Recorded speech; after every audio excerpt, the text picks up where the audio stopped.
अस्सलाम वालेकुम। आज की क्लास में द कोर्ट फीस एक्ट 1870 का सेक्शन 7 डिस्कस करने जा रहे हैं हम। सेक्शन 7 जो है इस लॉ का एक तो सबसे इम्पोर्टेंट सेक्शन है और लेंथी भी है, लिहाजा इसको डिटेल से पढ़ने की ज़रूरत है। तो आज की क्लास में सिर्फ़ और सिर्फ सेक्शन 7 ही डिस्कस किया जाएगा। सेक्शन 7 जो है बेसिकली दो चीज़ों के बारे में बात करता है। एक तो इसमें बताई गई है, लिस्ट प्रोवाइड की गई है इसमें सूट्स की, और दूसरे नंबर पे मैनर बयान किया गया है जिसके अकॉर्डिंग जो कोर्ट फीस है उसकी कैलकुलेशन की जाएगी। सूट्स और उनमें कोर्ट फीस की कैलकुलेशन का मैनर।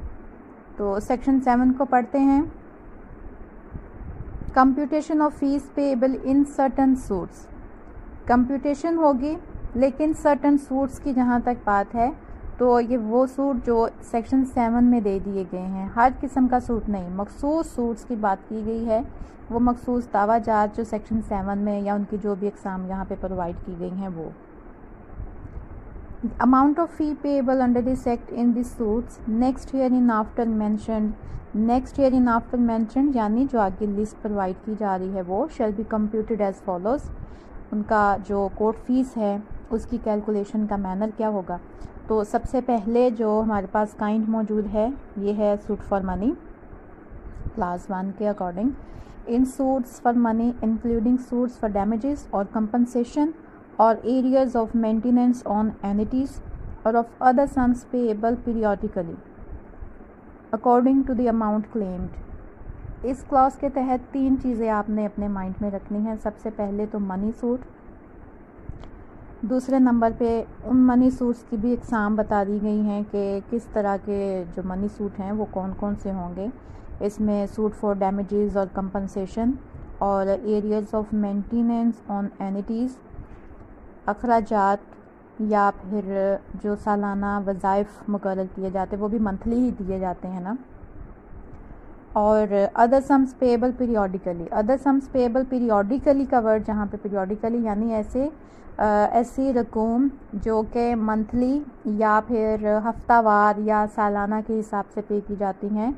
इसकी एक एग्जांपल जो है वो इंटरेस्ट जो किसी भी रकम के ऊपर दिया जाएगा उसकी इंस्टॉलमेंट्स मंथली जो हैं वो की जाती हैं।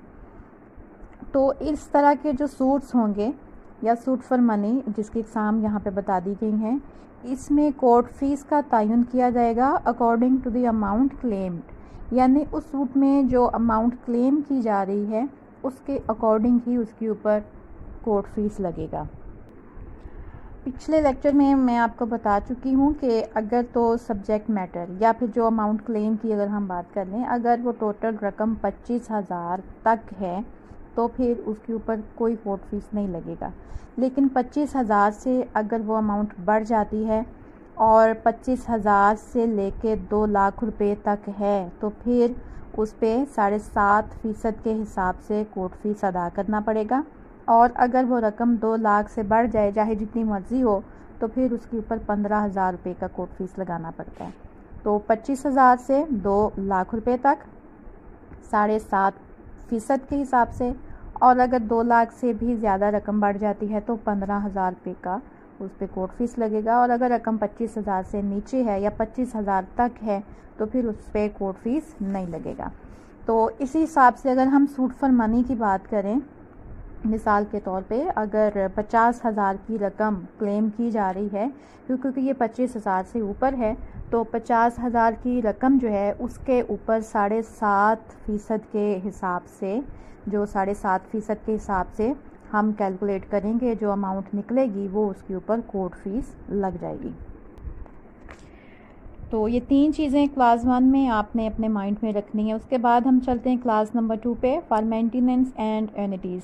ऊपर हमने काइंड तो पढ़ ली थी कि सूट फॉर मनी की कौन कौन सी काइंड्स हो सकती हैं। अब उसी काइंड को मज़ीद एक्सप्लेन किया है और उसमें कैलकुलेशन कैसे होगी वो भी बता दिया गया है। ऊपर तो सिर्फ ये बताया ना according to the amount claimed, तो वो जो अमाउंट है उसको किस तरह से हमने कैलकुलेट करना है मेंटेनेंस एंड एनिटीज़ के पर्पस के लिए। इन सूट्स फॉर मेंटेनेंस एंड एनिटीज़ और other sums payable periodically. Other sums payable periodically वो कोई इंटरेस्ट की अमाउंट भी हो सकती है जिसकी माहानावार कोई इंस्टॉलमेंट जमा करवानी थी, या अखराजात। ये अखराजात जो हैं फैमिली केसेस इसमें शामिल नहीं हैं। जो फैमिली केसेस के अकॉर्डिंग जो अखराजात मुतय्यन किए जाते हैं ये वो अखराजात नहीं हैं। एनिटीज़ जो हैं ये सालाना वजीफ़े होते हैं। जिस तरह से इसका जो मैंने बताया आपको कि जिस तरह गवर्नमेंट के मुख्तलिफ इदारे या गवर्नमेंट ख़ुद जो है वो कुछ स्कीम्स ऐसी मुतारफ़ करवा देती है जिसमें बेवाओं के लिए या फिर यतीमों या फिर बूढ़े लोगों के लिए माहाना, सालाना या फिर हफ्तावार कुछ वज़ाइफ मुकर्रर कर दिए जाते हैं। तो ये वो सालाना वज़ाइफ हैं जिन्हें हम एनिटीज़ कहेंगे। अदर सम पेएबल की भी मैं आपको एक्सप्लेन कर चुकी हूँ। अगर माहाना कोई इंस्टॉलमेंट देनी है, कोई किस्त जमा करवानी है होती है, या फिर किसी सूद की, इंटरेस्ट की कोई किस्त इस तरह से जमा करवानी हो, मुनाफे की कोई किस्त जमा करवानी हो, तो वो पीरियडिकली सम्स जो हैं payable according to the value of the subject matter of the suit. Subject matter of the suit यानी जो अमाउंट क्लेम की जा रही है उसकी वैल्यू के according, and such value shall be deemed to be 10 times the amount claimed to be payable for 1 year। अब वो अमाउंट जो क्लेम की जा रही है वो कैसे निकालेंगे? कोर्ट फीस तो हमें पता है कि अमाउंट क्लेम्ड के अकॉर्डिंग लगेगा, लेकिन वो जो अमाउंट क्लेम की जा रही है ख़ास तौर पे मेंटेनेंस एनिटीज़ और सम पेएबल पीरियडिकली, इन दो काइंड्स में जो अमाउंट क्लेम की जाएगी वो कैसे क्लेम करनी है और उसके ऊपर कोर्ट फीस किस तरह से हमने मुतय्यन करना है। तो इसकी मैं आपको एग्जांपल दे देती हूँ।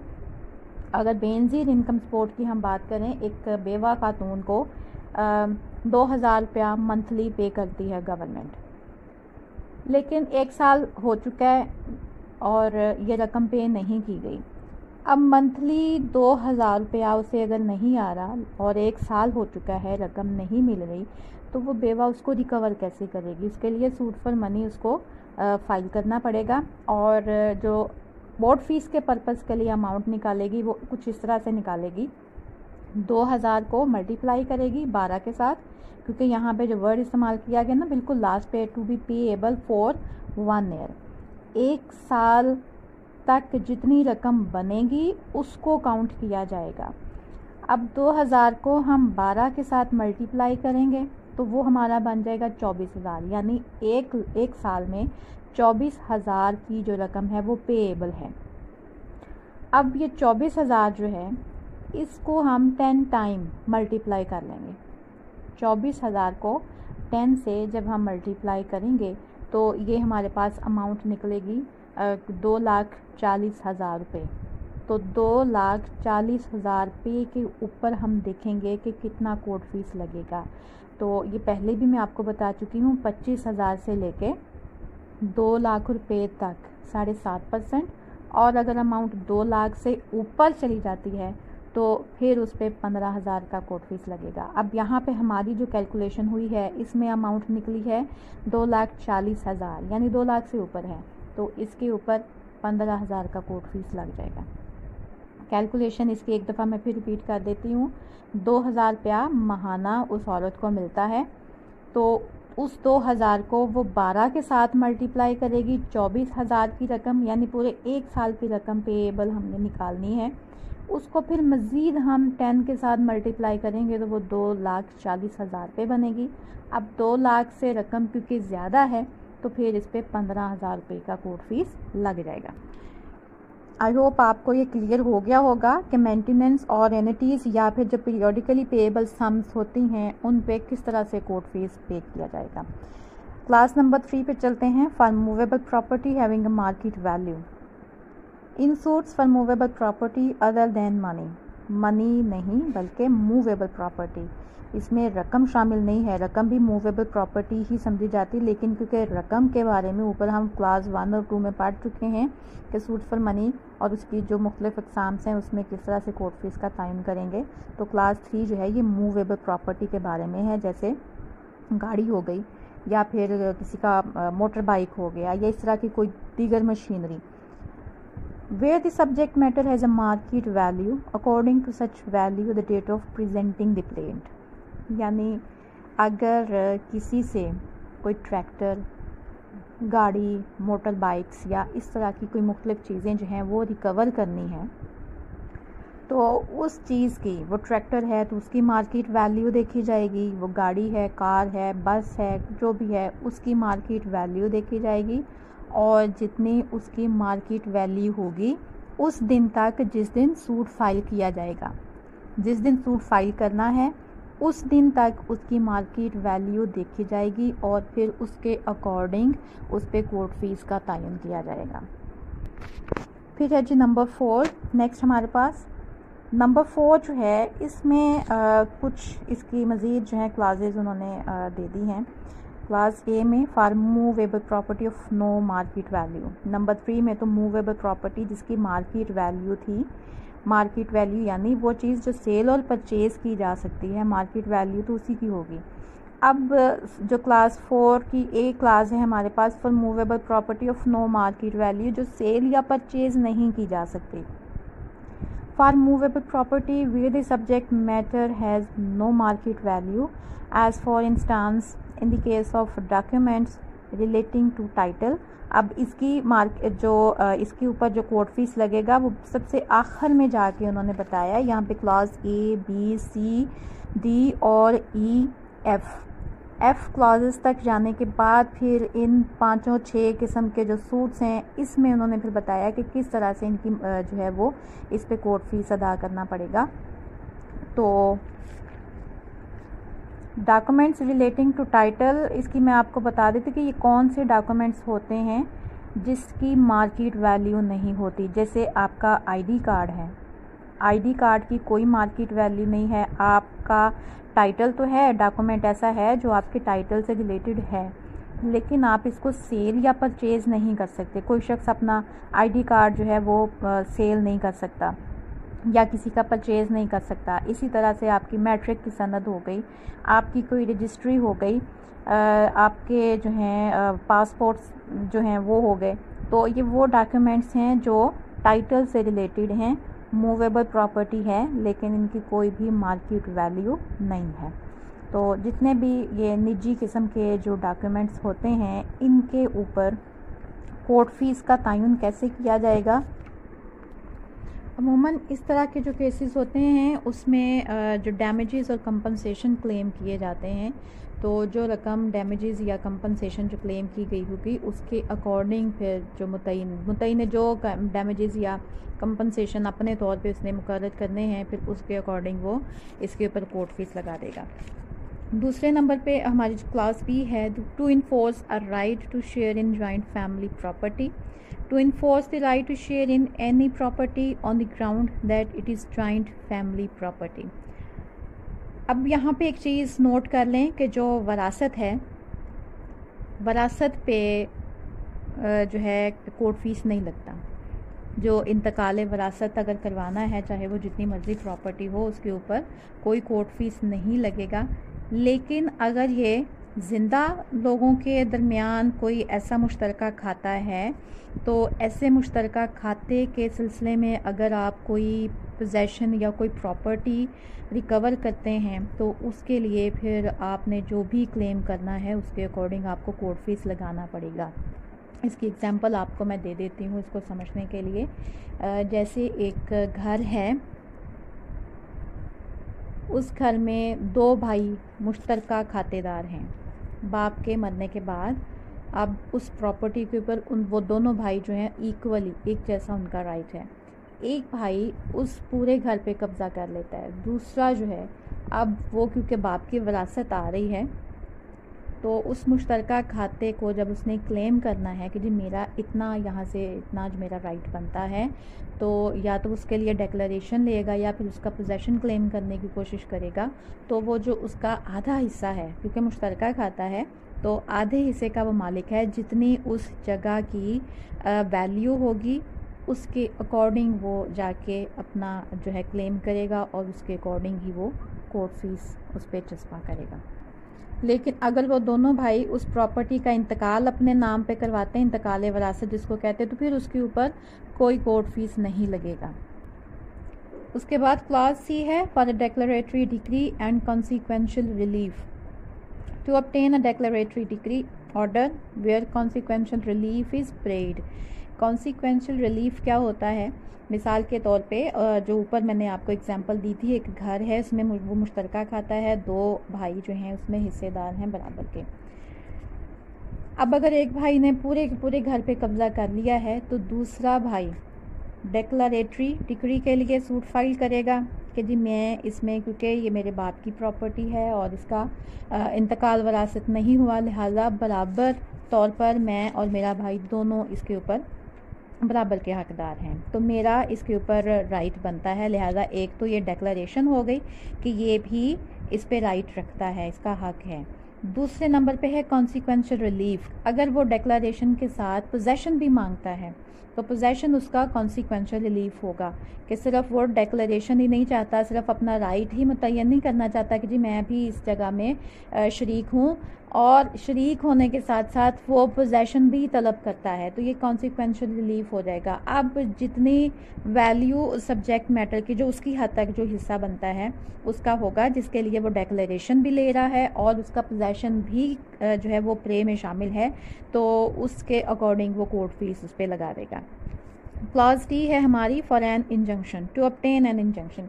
अगर कोई इंजंक्शन स्टे लेना है कोई, तो उसके लिए भी जिस प्रॉपर्टी पे स्टे लिया जा रहा होता है उसकी जो भी वैल्यू होगी उस वैल्यू के अकॉर्डिंग उस पर कोर्ट फीस लगाना पड़ेगा। देन क्लॉज ई है हमारे पास for easements, for a right to some benefit not herein otherwise provided for to arise out of land. किसी दूसरे की प्रॉपर्टी पे, किसी दूसरे की लैंड पर अगर कोई ईजमेंट राइट क्लेम करना चाहते हैं तो जिस लैंड पे ईजमेंट क्लेम किया जा रहा होता है उसकी वैल्यू के अकॉर्डिंग उस पर कोर्ट फीस लगेगा। लास्ट पे है हमारे पास फॉर अकाउंट।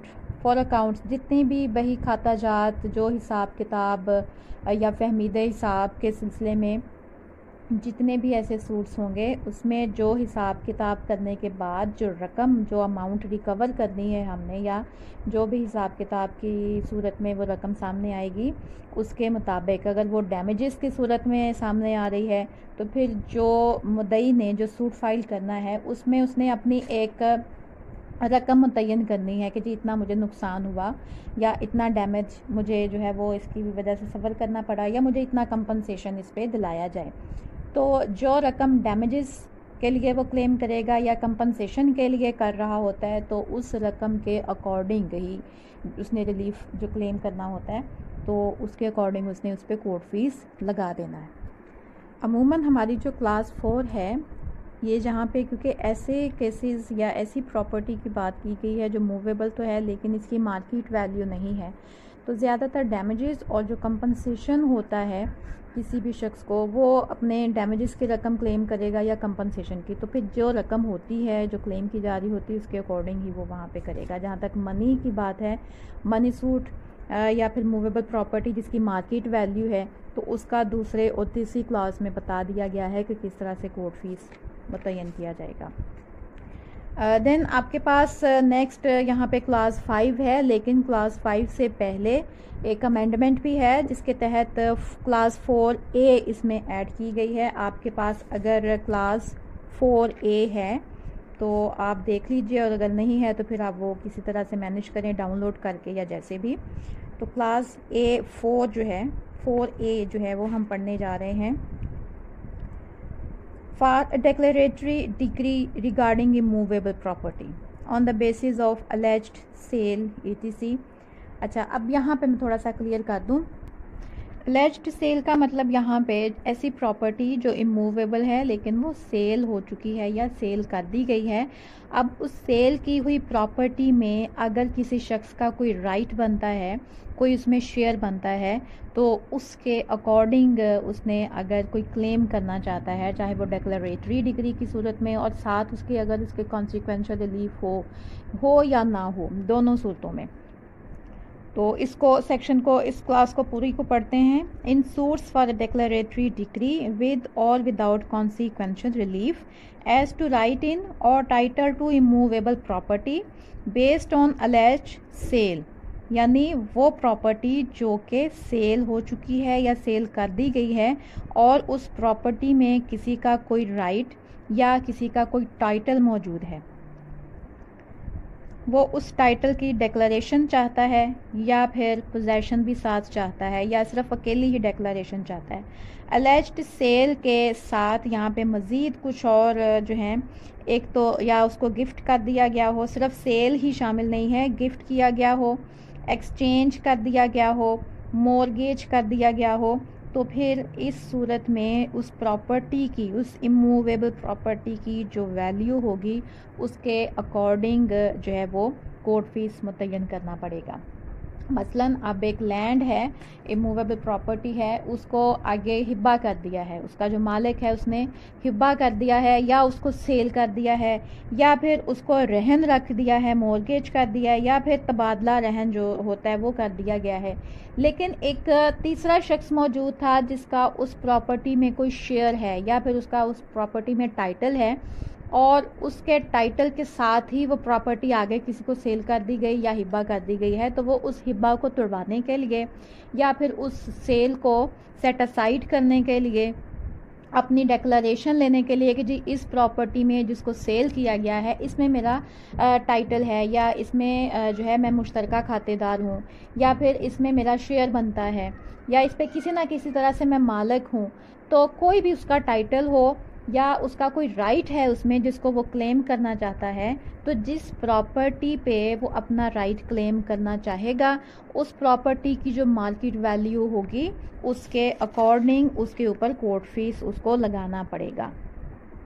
तो क्लास 4A जो है ये हमारी क्लियर होगी। उसके बाद हम चलते हैं नंबर 5 पे। क्लास 5 जो है ये इसमें भी अमेंडमेंट आ चुकी है और ये सब्स्टिट्यूट हो गई है। यहाँ जो आपके पास क्लास 5 है इसकी जगह अमेंडमेंट आई है।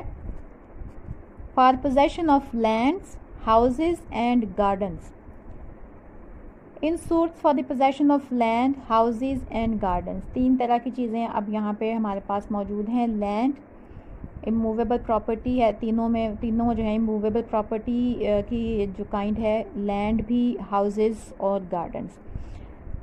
According to the value of the subject matter and such value shall be deemed to be. Land, house और गार्डन, अगर इनसे रिलेटेड कोई सूट फाइल करना है तो इनकी जो वैल्यू होगी उस वैल्यू के मुताबिक उस पर कोर्ट फीस लगेगा। लेकिन इनकी वैल्यू कैसे निकाली जाएगी? वैल्यू निकालने का तरीक़ेकार जो है वो यहाँ पे क्लास A, B और C में बताया गया है। सबसे पहले where the subject matter in land and where net profits have arisen from such land during the year next before the date of presenting the plaint 15 times such net profits। अगर तो ये land ऐसी है जिसको rent पे दिया गया था और उसका कोई ना कोई प्रॉफिट या उसका कोई मुनाफा आ रहा था। ये मुनाफे अब 2 तरह के होंगे, एक तो या तो उसको रेंट पे दिया गया, उसका माहाना या सालाना रेंट आ रहा था, या फिर उसको काश्तकारी के लिए दिया गया था और जो एक ठेके वगैरह की जो रकम या फिर जो भी उसकी प्रोड्यूस अगर आनी है तो वो, ये दोनों चीज़ें इसमें शामिल हैं। अब अगर तो वो लैंड इस तरह से या रेंट पे या फिर काश्तकारी के लिए दी गई है तो जो रेंट की रकम होगी उसको कैलकुलेट किया जाएगा, या जो प्रोड्यूस या प्रॉफिट्स वगैरह जो आएंगे उसको कैलकुलेट किया जाएगा। और वो तरीक़ेकार क्या है, पूरे 1 साल का मुनाफा या पूरे 1 साल का जो रेंट होगा उसको 15 से मल्टीप्लाई किया जाएगा। पूरे 1 साल का मुनाफा जिस दिन सूट फाइल किया जाना है उससे आगे जो 1 साल शुरू, पिछला साल नहीं बल्कि जो नेक्स्ट आने वाला साल है उसमें पूरे 1 साल का मुनाफा कैलकुलेट करके उसको जमा करके फिर उसको 15 के साथ मल्टीप्लाई कर दिया जाएगा और जो रकम निकलेगी 15 के साथ मल्टीप्लाई करने पर फिर उस रकम के अकॉर्डिंग उस पर कोर्ट फीस लगेगा। मैं एक दफ़ा फिर दोहरा देती हूँ, ऐसी ज़मीन जिसको रेंट पे दिया गया हो या काश्तकारी के लिए दिया जाता है और उसका कोई मुनाफा या फिर उसका कुछ जो किराया है वो आता है, तो उसकी कैलकुलेशन कैसे की जाएगी? पूरे 1 साल का जितना भी रेंट होता होगा या जितना भी मुनाफा होता होगा उसको, और साल कौन सा? जिस दिन सूट फाइल करना है उससे आगे आने वाला साल। पिछला साल काउंट नहीं करेंगे, बल्कि आगे आने वाले साल का जितना रेंट बनेगा पूरे 12 माह का, उसको जमा करके और फिर उसको 15 के साथ मल्टीप्लाई करके जो रकम सामने आएगी उस रकम पे कोर्ट फीस लगेगा। नेक्स्ट क्लॉज बी क्या कहता है, where the subject matter is land and where no such profits have arise there from market value of such land. Class A में तो हमने पढ़ा कि अगर उसका कोई रेंट या मुनाफा आता है तो फिर उसकी कैलकुलेशन कैसे की जाएगी।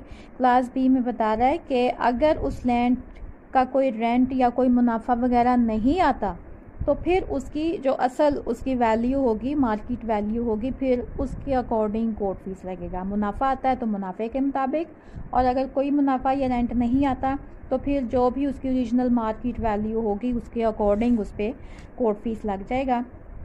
उसके बाद है class C, where the subject matter is a house और garden according to the market value of the house और गार्डन।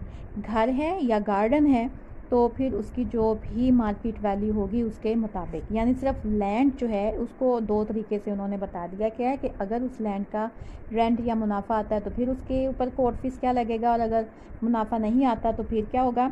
और जहाँ तक बात है घर और गार्डन की, तो उसके मुताबिक जो उसकी मार्केट वैल्यू होगी उसके मुताबिक उसके ऊपर कोर्ट फीस लग जाएगा। उसके बाद चलते हैं हम अपनी क्लास 6 पे। To enforce a right of preemption. In suits to enforce a right of preemption according to the value computed in accordance with the paragraph 5 of this section of the land, house or garden in respect of which the right is claimed, यानी land, house और garden अगर फरोख्त हुए हैं और उसके ऊपर शुफा करना है तो जो उनकी मार्केट वैल्यू होगी उस मार्केट वैल्यू के मुताबिक, या फिर जो लैंड का उसके ऊपर उन्होंने जो उसका कैलकुलेशन करके निकाली थी उसके मुताबिक जो उसकी मार्केट वैल्यू होगी उसके मुताबिक उस पर कोर्ट फीस लगेगा। अब यहाँ पे क्योंकि शुफा की बात की गई है तो इसमें ज़रे सोम शामिल नहीं है। ज़रे सोम अलग चीज़ है, जो कोर्ट फीस है वो अलग चीज़ है। सबसे पहले जब शुफा फाइल करना है तो उस प्रॉपर्टी की जो मार्केट वैल्यू होगी उसके मुताबिक कोर्ट फीस लग जाएगा। कोर्ट फीस लगने के बाद फिर अदालत 1 महीने का टाइम देती है कि जो टोटल रकम जिस पे वो सेल किया गया है उसका 1/3 अदालत में जमा करवाया जाए। ये कोर्ट फीस की जो रकम होगी उससे अलग होगा। तो कोर्ट फीस अलग है, ज़रे सोम की जो रकम होगी वो अलग होगी। नेक्स्ट हमारे पास जो क्लास है 7th class, for the interest of assignee of land revenue. In suits for the interest of an assignee of land revenue 15 times of his net profits as such for the year next before the date of presenting the plaint। अब assignee कौन होता है? कोई भी land किसी purpose के लिए, चाहे रेंट पे दे दी जाए, चाहे काश्तकारी के लिए या फिर किसी और पर्पस के लिए, जब किसी को असाइन की जाती है तो वो असाइनी बन जाता है। वो मज़ारे की सूरत में भी हो सकता है, या फिर अगर कोई ऐसी प्रॉपर्टी जिसके ऊपर लैंड रेवेन्यू अदा नहीं किया गया, एक अरसे तक जो है वो लैंड रेवेन्यू अदा नहीं किया गया और अच्छी खासी मिकदार अमाउंट जमा हो जाती है, तो कलेक्टर वो प्रॉपर्टी उस लैंड होल्डर से या फिर उस शख्स से लेके किसी दूसरे लैंड होल्डर को या फिर किसी दूसरे शख्स को असाइन कर देता है ताकि वो उसके ऊपर काश्तकारी करे, और उसके जो नेट प्रॉफिट्स होंगे वो कलेक्टर को या फिर बोर्ड ऑफ रेवेन्यू को पे किए जाएंगे, ताकि उस ज़मीन के ऊपर या उस लैंड पे जितना मालिया या रेवेन्यू बाकी था या उसके जो एरियर्स की सूरत में जो बकाया जात थे वो अदा किए जा सकें। तो जिस शख्स को ऐसे पर्पस के लिए प्रॉपर्टी या लैंड दी जाएगी वो भी असाइनी कहलाएगा। तो यहाँ पे जो असाइनी है, अगर उस लैंड जो उसे असाइन की गई है उस लैंड में अगर उसका कोई इंटरेस्ट मौजूद है और वो अपना कोई इंटरेस्ट क्लेम करना चाहता है, जो ज़ाती अखराजात उसने उस लैंड पर किए हैं जिसके नेट प्रॉफिट्स वो अदा कर रहा है कलेक्टर को या फिर जो लैंड होल्डर है उसको, अब ऐसी सूरत में जब वो अपना इंटरेस्ट क्लेम करेगा तो इंटरेस्ट क्लेम करने के लिए जो कोर्ट फीस उसने लगाना है अपने सूट पे, उसकी कैलकुलेशन कैसे करेगा? वो जो नेट प्रॉफिट्स होंगे उस लैंड की, यानी जो काश्तकारी की जो भी आमदन या मुनाफा उस ज़मीन से आ रहा है उसको 15 से वो मल्टीप्लाई करेगा। 15 से मल्टीप्लाई करेगा और ये मुनाफा कौन सा होगा, जिस दिन सूट फाइल किया जाएगा उससे आगे जो एक साल है, पिछला साल नहीं, यहाँ पे भी जो अगला आने वाला साल है उस एक साल में जितने जो नेट प्रॉफिट्स या जो आमदन जो मुनाफा उस लैंड से होगा उसको 15 से मल्टीप्लाई करके उसके ऊपर जितना भी जो भी उसकी अमाउंट आएगी उस पर फिर वो कोर्ट फीस अपना कैलकुलेट करेगा, उस पर कोर्ट फीस उस हिसाब से लगाएगा। नेक्स्ट है G clause 8, to set aside an attachment.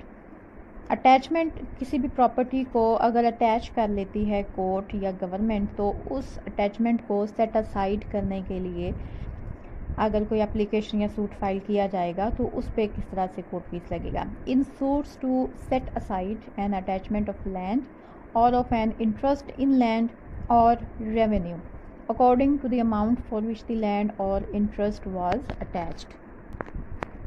Decree की सूरत में अगर किसी प्रॉपर्टी को, किसी लैंड को अटैच कर लिया गया है, अदालत अगर उसको अटैच कर लेती है, या फिर उस लैंड में कोई इंटरेस्ट किसी शख्स का मौजूद है और वो अदालत ने अटैच कर लिया है, तो उस अटैचमेंट को सेट असाइड कराने के लिए, या फिर लैंड रेवेन्यू डिपार्टमेंट अगर किसी लैंड को अटैच कर लेता है तो उसको सेट असाइड करने के लिए जो सूट फाइल किया जाएगा और उस पर जो कोर्ट फीस लगाया जाएगा वो उस रकम को देखते हुए लगाया जाएगा जिस रकम के लिए उस प्रॉपर्टी या उस लैंड को अटैच किया गया था। यानी अगर हम डिक्री की बात करते हैं, डिक्री जो है वो 5 लाख रुपया किसी से लेना था, लेकिन 5 लाख की डिक्री जो है वो जो डिक्री होल्डर है उसके फेवर में आ चुकी है। अब उसने इसकी एग्जीक्यूशन अगर करवानी है, डिफेंडेंट के पास या जजमेंट डेटर के पास कोई और रकम नहीं है देने के लिए, लेकिन एक लैंड मौजूद है जिसकी मालियत 5 लाख के करीब या इससे कम या जितनी भी है, उस लैंड को जजमेंट होल्डर जो है वो या डिक्री होल्डर जो है वो उसको अटैच करवा लेता है। 5 लाख की रकम की अदायगी के लिए जिसके लिए डिक्री जो है वो जारी कर दी गई है, उसके लिए जो लैंड अटैच कर दी गई है, अब हम किस रकम को देखेंगे, वो 5 लाख की रकम जिसके लिए उस लैंड को अटैच किया गया है। लैंड की अपनी चाहे जितनी मर्जी वैल्यू हो, लेकिन यहाँ पे क्या कहा जा रहा है कि उस अटैचमेंट को सेट असाइड करने के लिए जो सूट फाइल किया जाएगा वो उस रकम को देख के उस पर कोर्ट फीस लगेगा जिसके लिए वो लैंड अटैच की गई थी। प्रोवाइजो है इसकी, provided that where such amount exceeds the value of the land or interest, the amount of fee shall be computed as if the suit were for the possession of such land or interest. जो amount जिसके लिए उस property को attach किया गया था, या ये सारा ये जो प्रोवाइजो है जो पीछे हम पढ़ के आए हैं इसकी अटैचमेंट की सेट असाइड करने के लिए, तो कहते कि अगर जो अटैचमेंट के लिए जो रकम जिसके लिए अटैचमेंट की गई थी वो रकम उस प्रॉपर्टी की वैल्यू से ज़्यादा है, 5 लाख है अटैचमेंट के लिए जिसके लिए की गई, और जो लैंड की अपनी ओरिजिनल वैल्यू है वो 5 लाख से कम है, तो फिर यहाँ पे कोर्ट फीस किस तरह से उसकी रकम कंप्यूट की जाएगी। उसके पोजेशन के लिए, पोजेशन का ताल्लुक जो है वो हम फिर देखेंगे कि जब किसी प्रॉपर्टी का पोजेशन क्लेम किया जाएगा तो फिर हम उस प्रॉपर्टी की जो ओरिजिनल मार्केट वैल्यू होगी उसके अकॉर्डिंग कोर्ट फीस लगाते हैं। अगर हमने पोजेशन क्लेम करना है तो पोजेशन क्लेम करने के लिए प्रॉपर्टी की ओरिजिनल मार्केट वैल्यू को देखेंगे, तो ओरिजिनल मार्केट वैल्यू अगर उस अमाउंट से कम है जो ऊपर हमने पढ़ा है, अटैचमेंट जिस रकम के लिए की गई थी अटैचमेंट की वो रकम ज़्यादा है, तो फिर हम पोजेशन के साइड पे आ जाएंगे, और पोजेशन के लिए जो रूल यहाँ पे दे दिया गया है कि फिर उसकी ओरिजिनल वैल्यू जो होगी उसको देखेंगे और उसके अकॉर्डिंग फिर हम अपना कोर्ट फीस तय कर लेंगे। नेक्स्ट क्लॉज है जी हमारी नंबर 9, टू रिडीम। रिडीम कहते हैं छुड़वाना। कोई प्रॉपर्टी जिसको मॉर्गेज किया गया है, जब सिक्योरिटी की रकम या कर्ज लेके अगर उस प्रॉपर्टी को मॉर्गेज किया गया था तो वो रकम जब वापस की जाएगी उस प्रॉपर्टी को वापस तलब किया जाएगा। रकम वापस करने के बाद जो प्रॉपर्टी मॉर्गेज की गई थी सिक्योरिटी के तौर पे उसको छुड़ाना। In suits against a mortgagee for the recovery of the property mortgage, mortgagee के खिलाफ अगर सूट फाइल करना है ताकि उस प्रॉपर्टी को रिकवर किया जाए जो मॉर्गेज की गई थी। टू फोरक्लोज, फोरक्लोज जो गिरवी रखी या जो मॉर्गेज की गई थी प्रॉपर्टी उसको जब्त कर लिया गया है। जो कर्ज की रकम अगर टाइम पे फराहम नहीं की गई तो फिर मॉर्गेजी के पास ये इख्तियार भी होता है कि वो एक मखसूस अरसे के बाद नोटिस देने के बाद उस प्रॉपर्टी को जब्त कर सकता है। तो यहाँ पे दोनों तरह के, छुड़वाने के लिए भी और उस प्रॉपर्टी को जब्त करने के लिए भी। And in suits by a mortgagee to foreclose the mortgage or where the mortgage is made by conditional sale to have the sale declared absolute. दो सिचुएशंस हैं यहाँ पे फोरक्लोज करने के लिए। एक तो कर्जा दिया और उस रकम को वापस नहीं कर सका मॉर्गेजर, तो फिर मॉर्गेजी जो है उस प्रॉपर्टी को जब्त करने के लिए सूट फाइल करेगा। या फिर कर्जा दिया गया था कि अगर ये कर्जे की रकम वापस नहीं की गई तो फिर ये समझा जाएगा कि मॉर्गेजर ने ये प्रॉपर्टी सेल कर दी है मॉर्गेजी को। तो अब इस सेल को एब्सोल्यूट डिक्लेयर करवाने के लिए उसने सूट फाइल करना है। According to the principal money expressed to be secured by the instrument of mortgage. Instrument of mortgage यानी जब इस प्रॉपर्टी को गिरवी या रहन रखा गया था तो उसके लिए एक जो है वो डीड तैयार किया जाता है। उसमें जो रकम, कर्ज की रकम जो अदा करनी थी उस रकम के अकॉर्डिंग यहाँ पे कोर्ट फीस मुतय्यन किया जाएगा। प्रिंसिपल मनी वो रकम जो कर्ज के तौर पे दी गई थी और उसकी सिक्योरिटी के लिए प्रॉपर्टी मॉर्गेज की गई थी। तो यहाँ पे प्रिंसिपल मनी जितनी भी होगी उसके अकॉर्डिंग उस पे कोर्ट फीस लगेगा। नेक्स्ट है G number 10 for specific performance. In suits for the specific performance तामील मुख्तिस जो हमारा स्पेसिफिक रिलीफ एक्ट है उसके तहत जो सूट फाइल किए जाएंगे। Of a contract of sale according to the amount of the consideration, अगर कोई सेल अग्रीमेंट किया गया था, सेल डीड लिखी गई है तो उसको अगर उस पर स्पेसिफिक परफॉर्मेंस के लिए सूट फाइल करना है तो वो जो रकम उस डीड में लिखी गई होगी, मिसाल के तौर पर एक घर जो है उसको सेल करना था, उसकी डीड लिखी गई, उस घर का मुआवजा जो था सेल की सूरत में वो 40 लाख लिखा गया है। तो 40 लाख उस घर की सेल के नतीजे में कंसिडरेशन की रकम है। तो जो कंसिडरेशन की रकम लिखी गई होगी उस डीड में उसके अकॉर्डिंग कोर्ट फीस लग जाएगा। नेक्स्ट है B of contract of mortgage according to the amount agreed to be secured. ये हम उसमें पीछे भी पढ़ के आए हैं कि contract of mortgage according to the amount agree to be secured, जिस रकम का वहाँ पे जो रकम मेंशन की गई होगी जिसको सिक्योर करने के लिए कोई प्रॉपर्टी मॉर्गेज की गई होती है और उस एग्रीमेंट में जो रकम लिखी है उसी के अकॉर्डिंग कोर्ट फीस लगेगा। नेक्स्ट है C of a contract of lease according to the aggregate amount of fine or premium. Premium advance की रकम को कहते हैं।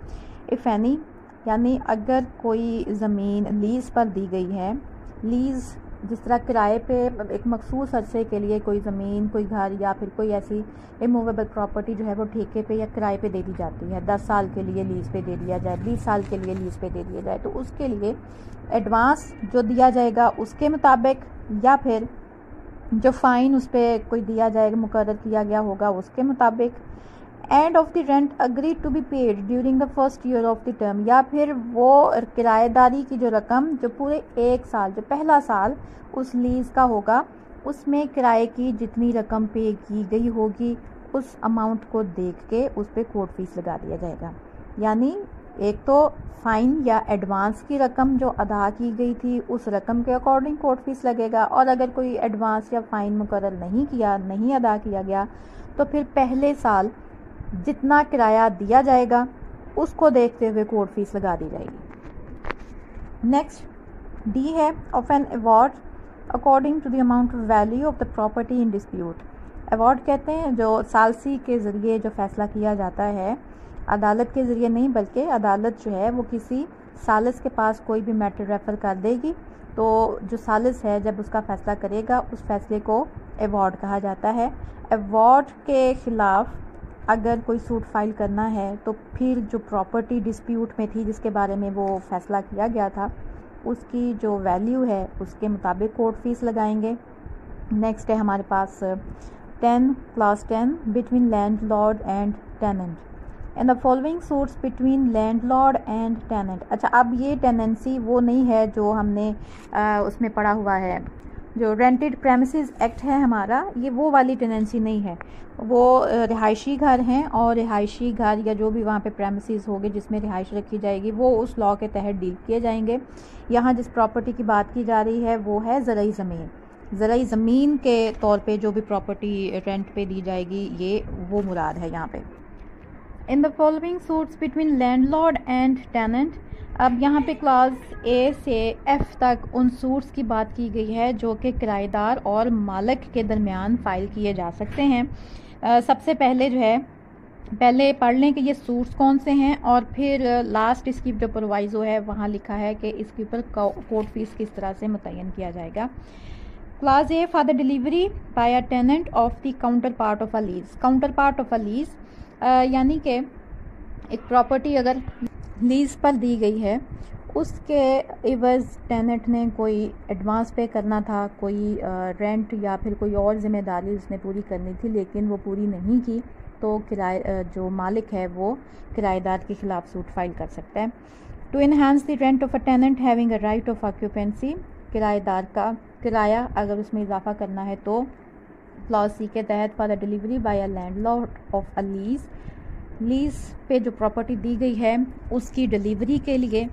डबल सी है आगे हमारे पास for the recovery of immovable property from a tenant including a tenant holding over after the determination of a tenancy, यानी किरायादारी अगर 10 साल के लिए थी, 10 साल का अरसा ख़त्म हो गई, अब वो किरायादारी जो है और उसके बाद जो प्रॉपर्टी लीज पे दी गई थी वो अब वापस करनी है उसके मालिक को, लेकिन नहीं की जा रही तो फिर उसकी रिकवरी के लिए जो मालिक है वो सूट फाइल करेगा। क्लास डी है to contest a notice of ejectment, अगर किराएदार को नोटिस भेजा गया है बेदखली का, उस नोटिस को उसने जो है वो कंटेस्ट करना है तो वो जो भी उसने आके रिटर्न स्टेटमेंट फाइल करनी होगी उसके लिए।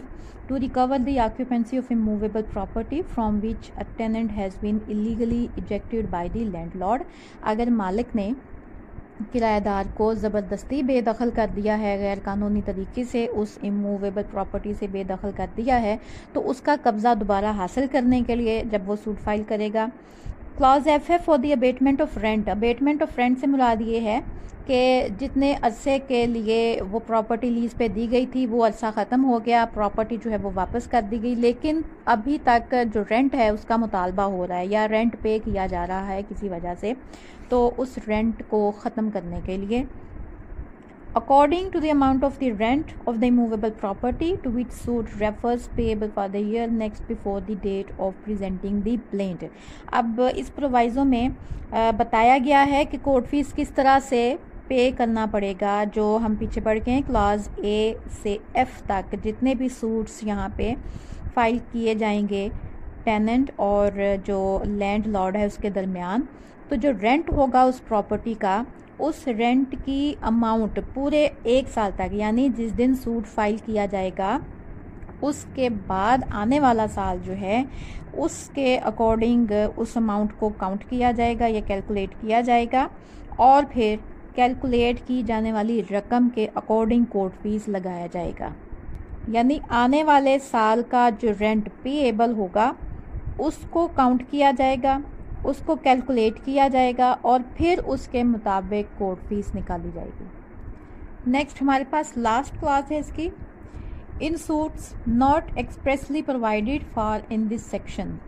सेक्शन 7 में क्योंकि सर्टन सूट्स की बात की गई थी जो यहाँ पे लिस्ट प्रोवाइड कर दी गई है, उसका मैनर भी बता दिया गया कि कैसे कोर्ट फीस आपने मुतय्यन करना है। तो अब यहाँ पे बताया जा रहा है कि वो सूट जो यहाँ पे मेंशन नहीं किए गए, according to the value claimed, but such value shall not be less than a value which would attract a court fee of less than 15 rupees।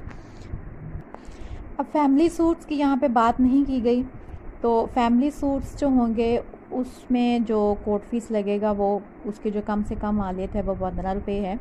और इसके अलावा दूसरी बात ये कहते हैं कि कोई भी सूट जहाँ पे मालियत दावा, वैसे तो मालियत जो होगी उस दावे की उसके अकॉर्डिंग कोर्ट फीस लगेगा, लेकिन कम से कम मालियत भी जहाँ पे कोर्ट फीस ना होने के बराबर होगा, तो वो जो ना होने की भी अमाउंट जो है या कम से कम कोर्ट फीस भी अगर हम लगाएं तो वो 15 रुपये से कम नहीं होगा। ऐसे दावे जिन पे कोर्ट फीस नहीं लगता तो वहाँ पे कम से कम 15 रुपये का, 25,000 से हमने जब पढ़ा था कि 25,000 तक या उससे नीचे कोई अमाउंट है तो उस पर कोर्ट फीस नहीं लगेगा, कोर्ट फीस नहीं लगेगा, लेकिन 15 रुपये का कोर्ट फीस वहाँ पर भी कम से कम जो है वो लगाना पड़ेगा। इस तरह से फैमिली सूट्स भी हैं उस पर भी। और अगर कोई ऐसा सूट जो बिल्कुल ही कम मालियत का होगा तो वहाँ पे भी कम से कम, चाहे 15 रुपये से कम मालियत का कोर्ट फीस ही लगता हो, लेकिन फिर भी वो कहते हैं कम से कम मालियत जो है वो 15 रुपये होनी चाहिए कोर्ट फीस की। उन सूट्स में जिनकी वैल्यू कम है या जहाँ पे कोर्ट फीस नहीं लगाया जा सकता या ना होने के बराबर हो, तो वो अमाउंट भी 15 रुपये की लाजमी होगी।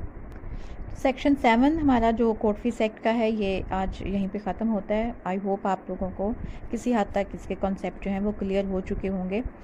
तो आज की क्लास यहीं पे ख़त्म करते हैं। अल्लाह हाफिज़।